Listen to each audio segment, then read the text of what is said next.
The Idiot Boy. William Wordsworth. 'Tis 8 o'clock, a clear March night, the moon is up, the sky is blue, the owlet, in the moonlight air, shouts from nobody knows where. He lengthens out his lonely shout, halloo, halloo, a long halloo. Why bustle thus about your door? What means this bustle, Betty Foy? Why are you in this mighty fret? And why on horseback have you set him whom you love, your idiot boy? Scarcely a soul is out of bed. Good Betty, put him down again. His lips with joy they burr at you. But, Betty, what has he to do with stirrup, saddle, or with rein? But Betty's bent on her intent. For her good neighbor, Susan Gale, old Susan, she who dwells alone, is sick, and makes a piteous moan as if her very life would fail. There's not a house within a mile, no hand to help them in distress. Old Susan lies abed in pain, and sorely puzzled are the twain, for what she ails they cannot guess. And Betty's husband's at the wood, where by the week he doth abide, a woodman in a distant vale. There's none to help poor Susan Gale. What must be done? What will betide? And Betty from the lane has fetched her pony, that is mild and good. Whether he be in joy or pain, feeding at will along the lane, or bringing faggots from the wood. And he is all in travelling trim, and, by the moonlight, Betty Foy has on the well-girt saddle set. The like was never heard of yet. Him whom she loves, her idiot boy. And he must post without delay across the bridge and through the dell, and by the church, and o'er the down, to bring a doctor from the town, or she will die, old Susan Gale. There's no need of boot or spur, there is no need of whip or wain. For Johnny has his holly bough, and with a hurly-burly now he shakes the green bough in his hand.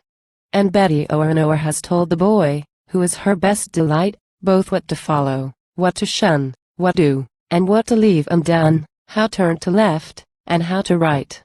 And Betty's most especial charge was, ampersand quo. Johnny, Johnny, mind that you come home again, nor stop at all, come home again, whate'er befall, my Johnny, do, I pray you do. Ampersand quo. To this did Johnny answer make, both with his head and with his hand, and proudly shook the bridle too. And then, his words were not a few, which Betty well could understand. And now that Johnny is just going, though Betty's in a mighty flurry, she gently pats the pony's side, on which her idiot boy must ride, and seems no longer in a hurry. But when the pony moved his legs, oh, then for the poor idiot boy. For joy he cannot hold the bridle, for joy his head and heels are idle, he's idle all for very joy. And while the pony moves his legs, in Johnny's left hand you may see the green bough motionless and dead. The moon that shines above his head is not more still and mute than he. His heart it was so full of glee, that till full 50 yards were gone, he quite forgot his holly whip, and all his skill in horsemanship. Oh, happy, happy, happy John! And while the mother, at the door, stands fixed, her face with joy overflows, proud of herself, and proud of him, she sees him in his travelling trim, how quietly her Johnny goes. The silence of her idiot boy, what hopes it sends to Betty's heart.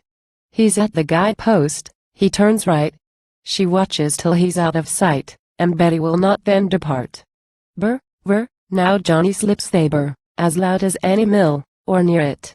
Meek as a lamb the pony moves, and Johnny makes the noise he loves, and Betty listens, glad to hear it. Away she hews to Susan Gale, her messengers in merry tune. The owlets hoot, the owlets curr, and Johnny's lips they burr, whir, whir, as on he goes beneath the moon. His steed and he right well agree. For of this pony there's a rumor, that, should he lose his eyes and ears, and should he live 1,000 years, he never will be out of humor. But then he is a horse that thinks. And when he thinks, his pace is slack. Now, though he knows poor Johnny well, yet, for his life, he cannot tell what he has got upon his back. So through the moonlight lanes they go, and far into the moonlight dell, and by the church, and o'er the down, to bring a doctor from the town, to comfort poor old Susan Gale. And Betty, now at Susan's side, is in the middle of her story, what speedy help her boy will bring, with many a most diverting thing, of Johnny's wit, and Johnny's glory. And Betty, still at Susan's side, by this time is not quite so flurried, Demure with porringer and plate she sits, as if in Susan's fate her life and soul were buried. But Betty, poor good woman, she, you plainly in her face may read it, could lend out of that moment's store 5 years of happiness or more to any that might need it. But yet I guess that now and then with Betty all was not so well, and to the road she turns her ears, and thence full many a sound she hears, which she to Susan will not tell. Poor Susan moans, poor Susan groans. Ampersand quo. As sure as there's a moon in heaven, ampersand quo, cries Betty, ampersand quo. He'll be back again. They'll both be here, 'tis almost 10, both will be here before 11. Ampersand quo. Poor Susan moans, poor Susan groans. The clock gives warning for 11. 'Tis on the stroke, ampersand quo. He must be near, ampersand quo, quoth Betty, ampersand quo, and will soon be here, as sure as there's a moon in heaven. Ampersand quo. The clock is on the stroke of 12, and Johnny is not yet in sight. The moon's in heaven, as Betty sees, but Betty is not quite at ease. Aunt Susan has a dreadful night. And Betty, half an hour ago, on Johnny vile reflections cast, ampersand quo. A little idle sauntering thing. Ampersand quo. With other names, an endless string. But now that time is gone and past. And Betty's drooping at the heart, that happy time all past and gone, ampersand quo. How can it be he is so late? The doctor, he has made him wait. Susan. They'll both be here in one, ampersand quo. Aunt Susan's growing worse and worse, and Betty's in a sad quandary. And then there's nobody to say if she must go, or she must stay. She's in a sad quandary. The clock is on the stroke of 1. But neither doctor nor his guide appears along the moonlight road. There's neither horse nor man abroad, and Betty's still at Susan's side. And Susan now begins to fear of sad mischances not a few, that Johnny may perhaps be drowned. Or lost, perhaps, and never found. Which they must both forever rue. She prefaced half a hint of this with, ampersand quo. God forbid it should be true. Ampersand quo. At the first word that Susan said cried Betty, rising from the bed, ampersand quo. Susan, I'd gladly stay with you. Ampersand quo. I must be gone, I must away, consider, Johnny's but half wise. Susan, we must take care of him, if he is hurt in life or limb and quo. Ampersand quo. Oh God forbid. Ampersand quo. Poor Susan cries. Ampersand quo. What can I do? Ampersand quo. Says Betty, going, ampersand quo. What can I do to ease your pain? Good Susan, tell me, and I'll stay. I fear you're in a dreadful way, but I shall soon be back again. Ampersand quo. Ampersand quo. Nay, Betty, go. Good Betty, go. There's nothing that can ease my pain, ampersand quo. Then off she hees, but with a prayer the God poor Susan's life would spare, till she comes back again. So, through the moonlight lane she goes, and far into the moonlight dell. And how she ran, and how she walked, and all that to herself she talked, would surely be a tedious tale. In high and low, above, below, in great and small, in round and square, in tree and tower was Johnny seen, in bush and brake, in black and green. 'Twas Johnny, Johnny, everywhere. And while she crossed the bridge, there came a thought with which her heart is sore. Johnny perhaps his horse forsook, to hunt the moon within the brook, and never will be heard of more. Now is she high upon the down, alone amid a prospect wide. There's neither Johnny nor his horse among the fern or in the gorse. There's neither doctor nor his guide. Ampersand quo. O saints! What is become of him? Perhaps he's climbed into an oak, where he will stay till he is dead. Or, sadly he has been misled, and joined the wandering gypsy folk. Ampersand quo. Or him that wicked pawnee's carried to the dark cave, the goblin's hall. Or in the castle he's pursuing among the ghosts his own undoing. Or playing with the waterfall. Ampersand quo. At poor old Susan then she railed, while to the town she posts away. Ampersand quo. If Susan had not been so ill, alas! I should have had him still, my Johnny, till my dying day. Quo. Poor Betty, in this sad distemper, the doctor's self could hardly spare. Unworthy things she talked, and wild. Even he, of cattle the most mild, the pony had his share. But now she's fairly in the town, and to the doctor's door she hees. 'Tis silence all on every side. The town so long, the town so wide, is silent as the skies. And now she's at the doctor's door, she lifts the knocker, rap, rap, rap. The doctor at the casement shows his glimmering eyes that peep and doze. And one hand rubs his old nightcap. Quo. Oh doctor! Doctor! Where's my Johnny? Quo. Quo. I'm here, what is single quote you want with me? Quo. Quo. Oh sir! You know I'm Betty Foy, and I have lost my poor dear boy. You know him you often see. Quo. He's not so wise as some folks be. Quo. Quo. The devil take his wisdom. Quo. Said the doctor, looking somewhat grim. Quo. What, woman? Should I know of him? Quo. And, grumbling, he went back to bed. Quo. Oh woe's me! Oh woe's me! Here will I die, here will I die. I thought to find my lost one here, but he is neither far nor near. Oh, what a wretched mother I. Quo. She stops, she stands, she looks about. Which way to turn she cannot tell. Poor Betty! It would ease her pain if she had heart to knock again. The clock strikes 3, a dismal knell. Then up along the town she hees, no wonder if her senses fail. This piteous news so much it shocked her, she quite forgot to send the doctor, to comfort poor old Susan Gale. And now she's high upon the down, and she can see a mile of road. Quo. Oh cruel! I'm almost 60. Such night as this was ne'er before, there's not a single soul abroad. Quo. She listens, but she cannot hear the foot of horse, the voice of man. The streams with softest sound are flowing, the grass you almost hear it growing, you hear it now, if e'er you can. The owlets through the long blue night are shouting to each other still, fond lovers. Yet not quite hobnob, they lengthen out the tremulous sob, that echoes far from hill to hill.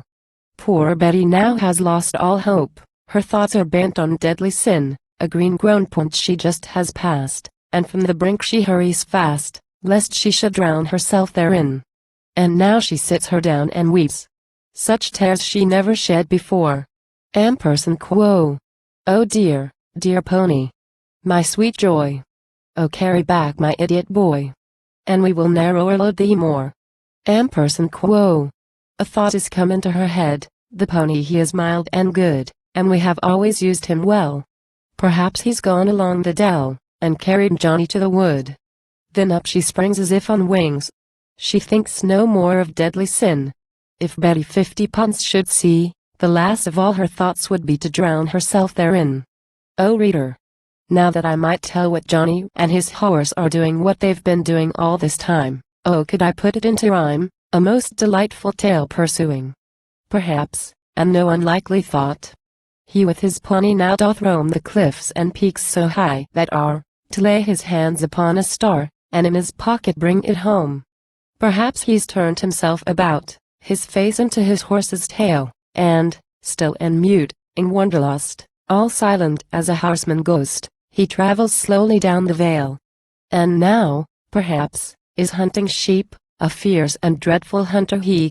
Yon valley, now so trim and green, in 5 months' time, should he be seen, a desert wilderness will be.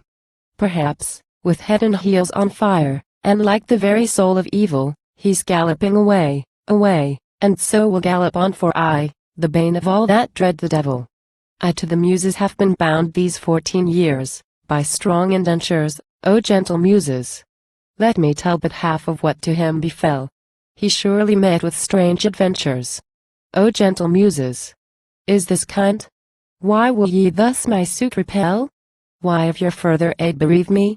And can ye thus unfriended leave me, ye muses, whom I love so well? Who's yon, that, near the waterfall, which thunders down with headlong force, beneath the moon, yet shining fair, as careless as if nothing were, sits upright on a feeding horse? Unto his horse, there feeding free, he seems, I think, the rein to give? Of moon or stars he takes no heed. Of such we in romances read, 'tis Johnny, Johnny, as I live. And that's the very pony, too. Where is she, where is Betty Foy? She hardly can sustain her fears. The roaring waterfall she hears, and cannot find her idiot boy. Your pony's worth his weight in gold, then calm your terrors, Betty Foy. She's coming from among the trees, and now all full in view she sees him whom she loves, her idiot boy. And Betty sees the pony too. Why stand ye thus, good Betty Foy? It is no goblin, 'tis no ghost, 'tis he whom you so long have lost, he whom you love, your idiot boy. She looks again, her arms are up, she screams, she cannot move for joy. She darts, as with a torrent's force, she almost has overturned the horse, and fast she holds her idiot boy. And Johnny burrs, and laughs so loud, whether in cunning or in joy I cannot tell. But while he laughs, Betty a drunken pleasure quaffs to hear again her idiot boy. And now she's at the pony's tail, and now is at the pony's head, on that side now, and now on this. And, almost stifled with her bliss, a few sad tears does Betty shed. She kisses o'er and o'er again him whom she loves, her idiot boy. She's happy here, is happy there, she is uneasy everywhere. Her limbs are all alive with joy. She pats the pony, where or when she knows not, happy Betty Foy. The little pony glad may be, but he is milder far than she, you hardly can perceive his joy. Ampersand quo.